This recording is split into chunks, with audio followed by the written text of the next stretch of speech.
नमस्कार दोस्तों, welcome to UP regular classes. मैं पार्थ सचान आप सभी का स्वागत करता हूं और आज बात करेंगे यूपी पुलिस एसएससी जीडी और आरआईआरओ के बारे में क्या अपडेट है। ठीक, तीनों अपडेट एक ही में देख लेते हैं। तो देखिए, पहले यूपी पुलिस की बात करें तो यूपी पुलिस में जैसा कि आपको पता है कि मिलियन ट्वीट हो चुके थे। लगभग 2-2.5 मिलियन ट्वीट पहुंच गए थे। ट्वीट घटाए जा रहे थे, आपको पता होगा अगर आपने देखा हो थोड़ा बहुत तो। ठीक है, ट्वीट घटाए जा रहे थे लेकिन लगातार स्टूडेंट ट्वीट कर रहे थे तो वो प्लस होते गए। ठीक, तो सरकार तक बात पहुंची और उसके बाद अखिलेश यादव जी हैं और राहुल गांधी जी हैं, इन्होंने भी अपने तरीके से बात रखी। अब चूंकि विपक्ष के हैं तो बात तो रखेंगे ही। अपने तरीकों से बात रखी तो सरकार तक कायदे से बात पहुंची और सभी न्यूज़ चैनल वालों ने भी फिर दिखाया। और न्यूज़ चैनल वालों ने दिखाया है तो क्या बात आई है कि एक जांच कमेटी गठित की गई है। इसके अनुसार क्या है, एक जांच कमेटी गठित की गई है। लेकिन एक पेपर में कटिंग आई है, वो मैं आपको दिखा देना चाहता हूँ क्योंकि वो ज़रूरी है। ठीक है, मैं आपको दिखाना चाहता हूँ। एक मिनट रुकिएगा। देखिए, आपको शायद ना पढ़ पा रहे हो, ये वाला पॉइंट मैं पढ़ता हूँ, ठीक समझना। क्या लिखा हुआ है? सिपाही नागरिक पुलिस के 60,244 पदों पर सीधी भर्ती के लिए शनिवार और रविवार को आयोजित लिखित परीक्षा का प्रश्न पत्र लीक होने के दावों समेत सभी पहलुओं की जांच के लिए उत्तर प्रदेश पुलिस भर्ती एवं प्रोन्नति बोर्ड के आंतरिक जांच समिति का गठन किया है। भर्ती बोर्ड की अध्यक्ष, ये इंपॉर्टेंट है, डीजी रेणुका मिश्रा ने एडीजी सदस्य सचिव के नेतृत्व में समिति का गठन कर स्पष्ट किया है कि यह समिति आगामी परीक्षाओं में सुधार के उद्देश्य से गठित की गई है। आगामी परीक्षाओं में मतलब इस परीक्षा के लिए ये खासकर नहीं है, ये आगामी परीक्षाएं जो होने वाली आगे की परीक्षाएं हैं उनके लिए गठित की गई है। अब बताइए कैसे काम चलेगा ये। ठीक, और ऊपर से देखा होगा आपने, सरकार जब पहले से बोल रही थी क्या कि हम हाइब्रिड मोड में कराएंगे। जो प्रश्न पत्र है वो कंप्यूटर पे आएगा, स्क्रीन पे आएगा और फिर ओएमआर मिलेगी, इससे लीक नहीं हो गए। सभी दावे फेल हुए हैं सरकार के, जितने भी दावे किए थे सरकार ने सभी फेल हुए हैं। ठीक, होम डिस्ट्रिक्ट में ही सेंटर बना दिए गए हैं, इसकी वजह से सब कुछ कांड हो गया है ये। और जैसे कि आपको पता है कि टेलीग्राम पे जो पेपर लीक हो रहे थे, पेपर के जो आंसर हैं सभी वायरल हो रहे थे, उसके संबंध में भी कुछ आया हुआ है, तो वो भी एक बार देख लीजिए। जी वाला पोर्शन, जी वाला पोर्शन है। अब मैं पढ़ता हूँ क्या लिखा हुआ है, इसमें भी थोड़ा सी जानने वाली बात है कि ये सूचनाएं परीक्षा होने के बाद, मतलब जो कौन सूचनाएं, जो लीक हो रही थी, जो प्रश्न पत्र आंसर सीट लीक हो रही थी, है ना, पेपर में लिखे हुए आंसर, तो वो क्या हुआ है कि सूचनाएं परीक्षा होने के बाद सोशल मीडिया पर वायरल की गई हैं। परीक्षा शुरू होने से पहले प्रश्न पत्र लीक होने का कोई भी मामला सामने नहीं आया है।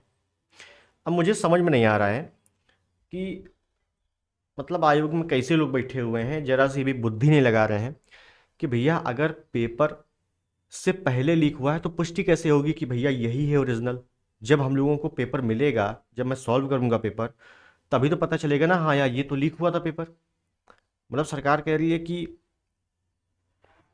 भैया जो पेपर लीक हुआ है उसका पहले से कैसे आ गया, आपने पहले क्यों नहीं बताया। मतलब वही बात हो गई कि अगर यहाँ पे चोरी होनी थी तो आपको 2 दिन पहले बता देना चाहिए था। मतलब क्या ही बताया जाए, मुझे लगता है जांच कमेटी में जो है वो भी ऐसे ही पास हुए हैं क्या, फर्जी पेपर देके। खैर, एक चीज़ और, यूपी पुलिस में जैसा कि काम चल ही रहा है, ट्वीट लगातार हो रहे हैं। अब देखते हैं सरकार का क्या निर्णय आता है लास्ट में। हालांकि पेपर तो री एग्ज़ाम करवा के ही रहना है, चाहे जैसे हो जाए। जैसे कि आपको पता है कि चुनाव भी लगे हुए हैं तो सरकार को बात माननी ही पड़ेगी, वरना थोड़ा सा वोट देते समय अपना यहाँ पे यूज़ कर लेना कायदे से। क्या क्या हुआ है एसएससी जीडी की बात करूं तो देखो, जैसे कि एसएससी जीडी का पेपर स्टार्ट हो चुका है और यूपी पुलिस के कई अभ्यर्थी, सभी अभ्यर्थी लगातार एसएससी जीडी का भी देते हैं पेपर। ठीक, तो कहीं ऐसा ना हो कि आप लोग लगातार यूट्यूब में रहने की वजह से एसएससी जीडी को छोड़ दो। ठीक है, तो वहाँ मत छोड़ना, वहाँ पे भी थोड़ा सा फोकस रखना अपनी तैयारी को। ठीक, और बहुत ही अच्छे से शांति से पेपर देना है एसएससी जीडी का।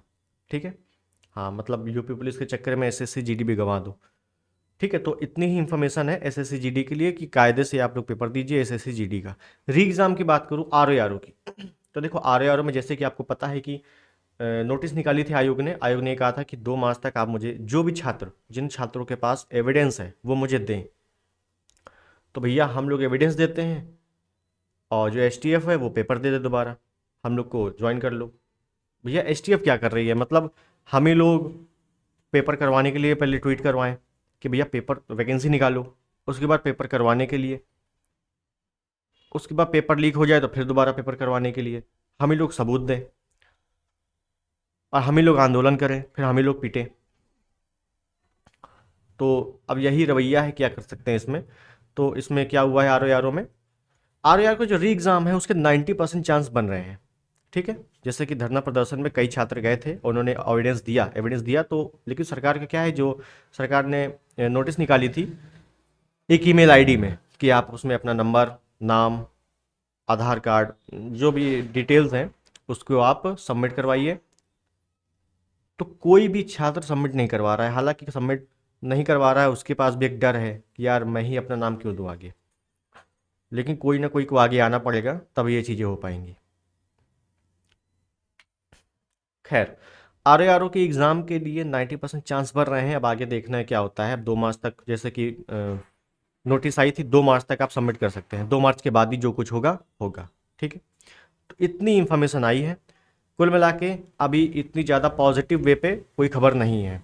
ठीक, और जैसी कोई खबर आएगी तो मैं आपको बताऊंगा। खासकर यूपी पुलिस एसएससी जीडी वाले, तो एसएससी जीडी का एग्ज़ाम है जिनका, तो वो थोड़ा सा फोकस करें एग्ज़ाम में, और पूरा टाइम यूट्यूब पर मत दें, ये मैं कह रहा हूँ, पूरा टाइम। ठीक है, हाँ चलिए, आई होप चीज़ें समझ में आ गई होंगी आपको, और कोई भी इंफॉर्मेशन आती है तो मैं तुरंत आपको बताऊंगा। ठीक, तब तक के लिए नमस्कार।